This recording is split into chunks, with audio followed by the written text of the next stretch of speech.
Hi friends, അപ്പോൾ ജാമീസ് cook and ക്രാഫ്റ്റിൻ്റെ പുതിയൊരു വീഡിയോയിലേക്ക് എല്ലാവർക്കും സ്വാഗതം. അപ്പോൾ ഇന്നത്തെ വീഡിയോയിൽ നമ്മൾ റെഡിയാക്കാനായിട്ട് പോകുന്നത് സാൻഡ്വിച്ചാണ്. അപ്പോൾ നമുക്ക് ഈ സാൻഡ്വിച്ച് എങ്ങനെ വളരെ ടേസ്റ്റി ആയിട്ട് നമുക്ക് വീട്ടിൽ തന്നെ റെഡിയാക്കി എടുക്കാൻ നോക്കാം. അപ്പോൾ വീഡിയോ ഇഷ്ടപ്പെട്ടാൽ എല്ലാവരും തീർച്ചയായിട്ടും ലൈക്ക് ചെയ്യാനായിട്ട് മറക്കരുതേ. അപ്പോൾ നമുക്കിതിനായിട്ട് വേണ്ടത് 2 കപ്പ് മൈദയാണ് വേണ്ടത്. ഞാനിവിടെ എടുത്തിട്ടുള്ളത് 250 ml കപ്പാണ്. അപ്പോൾ അതിലേക്ക് 2 കപ്പ് മൈദ എടുക്കുക. അതിനുശേഷം നമുക്കിതിലേക്ക് വേണ്ടത് 1.5 ടീസ്പൂൺ ഈസ്റ്റാണ് ഞാനിവിടെ എടുത്തിരിക്കുന്നത്. ഇൻസ്റ്റൻറ്റ് ഈസ്റ്റാണ് എടുത്തിട്ടുള്ളത്, അതായത് ചെറിയ തരിയുള്ള ഈസ്റ്റാണ് എടുത്തിട്ടുള്ളത്. അതുകൊണ്ട് നമുക്കിത് ഡയറക്റ്റ് നമുക്ക് പൊടിയിലേക്ക് ഇടാവുന്നതാണ്. ഈസ്റ്റ് ഫ്രഷ് ആയിട്ടുള്ളത് എടുക്കാൻ എല്ലാവരും പ്രത്യേകം ശ്രദ്ധിക്കണം. അപ്പോൾ ഈസ്റ്റ് നന്നായിട്ട് വന്നാൽ നമ്മുടെ ഈ മാവ് പെട്ടെന്ന് 2 മണിക്കൂർ കൊണ്ട് തന്നെ നമുക്കിത് ഡബിൾ സൈസായിട്ട് കിട്ടും. ഇപ്പോൾ നമുക്ക് ഇതല്ല ഇതുപോലത്തെ നമ്മളെ ചെറിയ ഇതിപ്പോൾ നല്ലൊരു തരും എന്നുള്ള ചെറിയൊരു ഈസ്റ്റാണ്. അതല്ല ബോൾ പോലത്തെ ഈസ്റ്റൊക്കെ ആണെങ്കിൽ നമ്മൾ ഡയറക്റ്റ് ഈ പൊടിയിലേക്ക് ഇടരുത്. നമ്മൾ അത് വേറൊരു ചെറിയൊരു പാത്രത്തിലിട്ടതിന് ശേഷം അതിലേക്ക് ഇപ്പോൾ ഈ പറഞ്ഞ അളവിൽ പഞ്ചസാര ഇടുക. പിന്നെ പാലോ ചെറിയ ചൂടുള്ള പാലോ വെള്ളം ഒഴിച്ചതിന് ശേഷം 10 മിനിറ്റ് വെയിറ്റ് ചെയ്ത് നന്നായിട്ട് മിക്സ് ആയതിന് ശേഷം മാത്രം ഇതിലേക്ക് ചേർക്കുക. പിന്നീട് നമുക്ക് ഇതിലേക്ക് വേണ്ടത് 2 ടേബിൾ സ്പൂൺ പഞ്ചസാരയാണ്. അപ്പോൾ നമ്മൾ 2 കപ്പ് മൈദയ്ക്കാണ് 2 ടേബിൾ സ്പൂൺ പഞ്ചസാര. നമുക്കതിൻ്റെ ഇപ്പോൾ 1 കപ്പ് മൈദ മതിയെന്നുണ്ടെങ്കിൽ നമുക്കതനുസരിച്ച് ബാക്കി എല്ലാ മെഷർമെൻറ്റ്സും അതുപോലെ കുറയ്ക്കാം.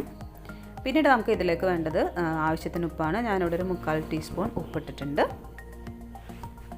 പിന്നെ നമുക്ക് ഇതിലേക്ക് ഒരു 2 ടേബിൾ സ്പൂൺ ബട്ടർ ഇട്ട് കൊടുക്കാം. അപ്പോൾ സാൾട്ടഡ് ബട്ടറാണ് യൂസ് ചെയ്യുന്നുണ്ടെങ്കിൽ പിന്നെ നമുക്ക് ഉപ്പിൻ്റെ ആവശ്യമില്ല. ഞാനിവിടെ അൺസാൾട്ടഡ് ബട്ടറാണ് ഇട്ട് കൊടുത്തിരിക്കുന്നത്.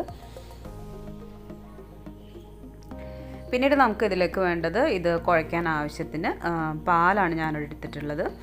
അപ്പോൾ നമ്മളിത് ചെറിയൊരു വാം മിൽക്കാണ് എടുത്തിട്ടുള്ളത്. അതായത് ചെറിയ ചൂടുള്ള പാലെടുക്കുക. അതായത് നല്ല ചൂടുള്ള പാലെടുക്കരുത്. ചെറിയൊരു ചൂടുള്ള പാല് ഒഴിച്ച് നമ്മൾ പതുക്കെ ഒന്ന് കുഴച്ചെടുക്കുക. അപ്പോൾ ചെറിയ ചൂടുള്ള പാല് ചേർക്കുന്നത് എന്തിനാണെന്ന് വെച്ചാൽ ഈസ്റ്റൊക്കെ ഒന്ന് ആക്ടിവേറ്റ് ആവാൻ വേണ്ടിയിട്ടാണ് നമ്മൾ ചെറിയ ചൂടുള്ള പാല് ചേർക്കുന്നത്. ചെറിയ ചൂടുള്ള പാലോ വെള്ളമോ നമുക്ക് ചേർക്കാവുന്നതാണ്. അത് ഒഴിച്ചതിന് ശേഷം നന്നായിട്ടൊന്ന് കുഴച്ചെടുക്കുക. അപ്പോൾ ചപ്പാത്തി മാവിനേലും കുറച്ചും കൂടെ ലൂസായിട്ടുള്ളൊരു പരുവത്തിൽ നമ്മൾ കുഴച്ചെടുക്കാം. അപ്പോൾ ഇതുപോലെ നന്നായിട്ടൊന്ന് കുഴയ്ക്കുക. അപ്പോൾ നമ്മുടെ കയ്യിൽ ഒത്തിരി ഒട്ടിപ്പിടിക്കുന്നതെന്നുണ്ടെങ്കിൽ കുറച്ച് മൈദയുടെ പൊടി ഇട്ടതിന് ശേഷം ഒത്തിരി അങ്ങ് ഇടരുത്. കുറച്ച് മൈദയുടെ പൊടി ഒന്ന് തൂകിയതിന് ശേഷം നമുക്കൊന്ന് കൗണ്ടർ ടോപ്പിലോ അല്ലെങ്കിൽ ഇതുപോലെ ബൗളിൽ തന്നെ വെച്ചിട്ട് നന്നായിട്ടൊരു 10 മിനിറ്റ് കുഴച്ചെടുക്കുക. അപ്പോൾ നല്ല സോഫ്റ്റായിട്ടുള്ളൊരു മാവ് നമുക്ക് കിട്ടും. ഇത് നമ്മൾ കുറച്ച് ഓയിലൊന്ന് സ്പ്രെഡ് ചെയ്തതിന് ശേഷം നമുക്കൊന്ന് റെസ്റ്റ് ചെയ്യാനായിട്ട് വെക്കാം. ഒരു 3 മണിക്കൂറൊക്കെ റെസ്റ്റ് ചെയ്യാനായിട്ട് വെക്കുമ്പോഴത്തേക്കും നന്നായിട്ട് ഡബിൾ സൈസായിട്ട് വരും. അപ്പോൾ നല്ല ഈസ്റ്റ് ഫ്രഷ് ഈസ്റ്റൊക്കെ ആണെന്നുണ്ടെങ്കിൽ 2 മണിക്കൂർ കഴിയുമ്പോഴത്തേക്കും അതിൻ്റെ സൈസ് ഡബിളായിട്ട് തന്നെ വരും. അപ്പോൾ ഇത് റെസ്റ്റ് ചെയ്യാനായിട്ടൊക്കെ അവിടെ ഇരിക്കട്ടെ. ആ ടൈമിൽ നമുക്ക് ഇതിനകത്തേക്കുള്ള ഫില്ലിങ്സ് ഒന്ന് റെഡിയാക്കി എടുക്കാം. അപ്പോൾ നമ്മളിവിടെ ചെയ്യാൻ പോകുന്നത് ബീഫ് വെച്ചിട്ടുള്ളൊരു ഫില്ലിങ്സ് ആണ്.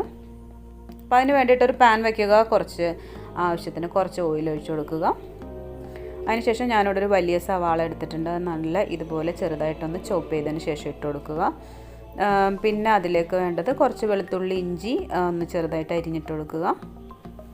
പിന്നെ ഒരു തക്കാളി ഇതുപോലെ ചെറുതായിട്ട് അരിഞ്ഞിട്ട് കൊടുക്കുക. അതിനുശേഷം അത് നന്നായിട്ടൊന്ന് വഴറ്റി കൊടുക്കാം. അപ്പോൾ ആ ടൈമിൽ നമ്മൾ ആവശ്യത്തിന് ഇതിലേക്ക് ഉപ്പിട്ട് കൊടുക്കാം.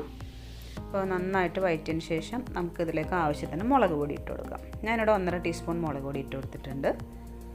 പിന്നീട് ഇതിലേക്ക് ആവശ്യത്തിന് കുരുമുളകിൻ്റെ പൊടി ഇട്ട് കൊടുക്കാം. പിന്നെ കുറച്ച് ഗരം മസാല,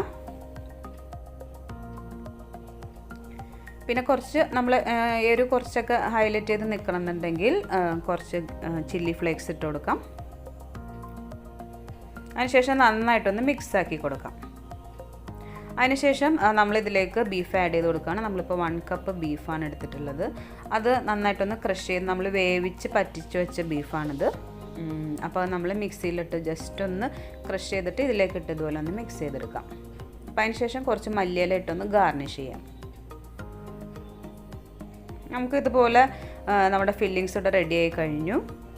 ഈ ഒരു ടൈമിൽ നമുക്ക് ബീഫ് അല്ലാന്നുണ്ടെങ്കിൽ നമുക്ക് ചിക്കനും ഇതുപോലെ കുരുമുളകും ഉപ്പിട്ട് വേവിച്ചതിന് ശേഷം ഇതുപോലെ മിക്സിയിൽ ക്രഷ് ചെയ്തിട്ട് ആഡ് ചെയ്യാവുന്നതാണ്. ഇപ്പോൾ നമ്മുടെ മാവ് ഇവിടെ ഡബിൾ സൈസായിട്ട് വന്നിട്ടുണ്ട്.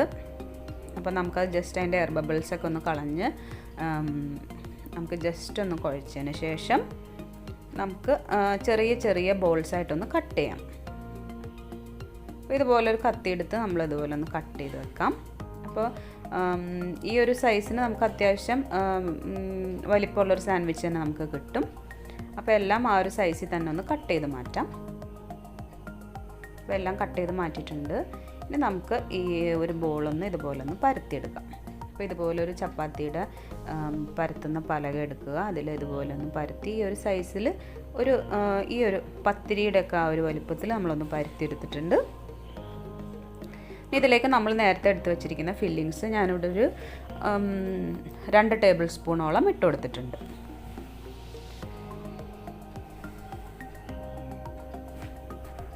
ശേഷം നമുക്കിതൊന്ന് മടക്കിയെടുക്കാം. അപ്പോൾ ആദ്യം നമ്മൾ 2 സൈഡും ഇതുപോലെ ഒന്ന് മടക്കി വെച്ചതിന് ശേഷം ഇതുപോലെ അങ്ങ് റോൾ ചെയ്തെടുക്കാം.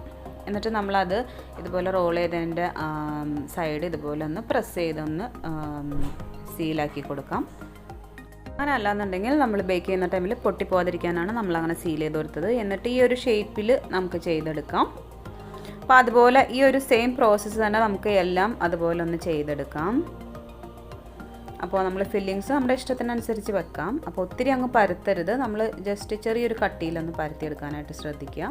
അതിനുശേഷം നമുക്ക് ഇതുപോലെ നമ്മുടെ കയ്യിൽ ചീസിൻ്റെ ഫില്ലിങ്സ് ഉണ്ടെങ്കിൽ ഇതുപോലെ ഈ ടൈമിൽ ഇട്ട് കൊടുക്കാം. ഇപ്പോൾ ക്യൂബ്സ് ഒക്കെ ആണെങ്കിൽ നമുക്കൊന്ന് ഗ്രേറ്റ് ചെയ്ത് ഇട്ട് കൊടുക്കാം. അപ്പോൾ നമ്മളിവിടെ ചീസിൻ്റെ ഷീറ്റാണ് ഇതുപോലെ ഒന്ന് കട്ട് ചെയ്ത് വെച്ചിട്ടുള്ളത്. അപ്പോൾ ഇതുപോലെ ഒന്ന് റോൾ ചെയ്ത് കൊടുക്കാം. നമുക്കെല്ലാം ഇതുപോലെ ഒന്ന് റെഡിയാക്കി എടുക്കാം. റെഡിയാക്കി എടുത്ത സാൻഡ്വിച്ച് എല്ലാം നമ്മളൊരു ബേക്കിംഗ് ട്രേയിലേക്ക് മാറ്റാം. നമ്മളൊരു ബട്ടർ പേപ്പർ ഇട്ട് ഗ്രീസ് ചെയ്ത് വെച്ച പാനിലേക്ക് നമുക്കിതെല്ലാം മാറ്റാം. അപ്പോൾ നമ്മളിത് റെഡിയാക്കി വെച്ച് നമ്മളിത് കേക്ക് ബേക്ക് ചെയ്യുന്ന പോലെ തന്നെ നമുക്ക് ഗ്യാസ് സ്റ്റൗവിലും നമുക്കിത് ബേക്ക് ചെയ്തെടുക്കാവുന്നതാണ്.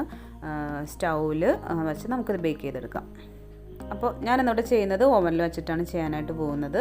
അപ്പോൾ അതിന് വേണ്ടിയിട്ട് നമ്മളിത് വയ്ക്കുന്ന ടൈമിൽ നമ്മളിപ്പോൾ ഏതിലായാലും വയ്ക്കുന്ന ടൈമിൽ നമ്മൾ ഇതുപോലെ കുറച്ച് ഗ്യാപ്പ് ഇട്ട് വെക്കാനായിട്ട് ശ്രദ്ധിക്കുക. ഇത് ബേക്കായിട്ട് വരുന്ന ടൈമിൽ അങ്ങോട്ടും ഇങ്ങോട്ടും പിടിക്കാതിരിക്കാൻ വേണ്ടിയിട്ടാണ് നമ്മളിതുപോലെ ഗ്യാപ്പ് ഇടുന്നത്. അതിനുശേഷം കുറച്ച് എഗ്ഗിൻ്റെ യോക്ക് ഇതുപോലെ ഒന്ന് എല്ലാത്തിലൊന്ന് ബ്രഷ് ചെയ്ത് കൊടുക്കാം. ബ്രഷ് ചെയ്ത് കൊടുത്തതിന് ശേഷം നമുക്കിതിലേക്ക് കുറച്ച് എള്ളിട്ട് കൊടുക്കാം. ഞാനിവിടെ കുറച്ച് വൈറ്റ് എള്ളും കുറച്ച് ബ്ലാക്ക് എള്ളും ഒന്ന് സ്പ്രെഡ് ചെയ്തിട്ട് കൊടുക്കുന്നുണ്ട്. അപ്പോൾ അതിന് ശേഷം നമുക്കിത് ഓവനോടെ പ്രീ ഹീറ്റായിട്ട് വന്നിട്ടുണ്ട്. അപ്പോൾ 200 ഡിഗ്രിയിൽ ഒരു 15 മിനിറ്റ്സാണ് ഞാനിവിടെ വയ്ക്കാനായിട്ട് പോകുന്നത്. അപ്പോൾ മിഡിലായിട്ട് വെച്ച് കൊടുക്കുക. അതിന് ശേഷം നമുക്കിത് ബേക്ക് ചെയ്തെടുക്കാം. 200 ഡിഗ്രിയിൽ 15 മിനിറ്റ്സ്. ഗ്യാസ് സ്റ്റോപ്പിലാണ് ഇത് ബേക്ക് ചെയ്യാനായിട്ട് വയ്ക്കുന്നതെങ്കിൽ ഒരു 30 മിനിറ്റ്സ് ഒക്കെ എടുക്കും ഇതൊന്ന് ബേക്കായിട്ട് കിട്ടാനായിട്ട്.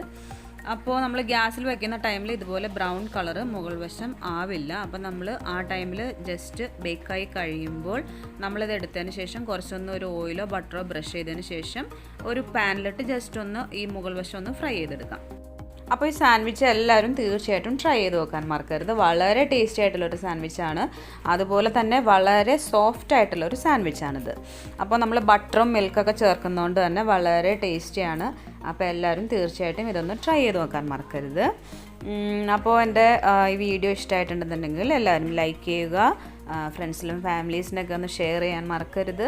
നെക്സ്റ്റ് വീഡിയോസിന് വേണ്ടിയിട്ട് ചാനൽ സബ്സ്ക്രൈബ് ചെയ്യാൻ മറക്കരുത്. Thanks for watching.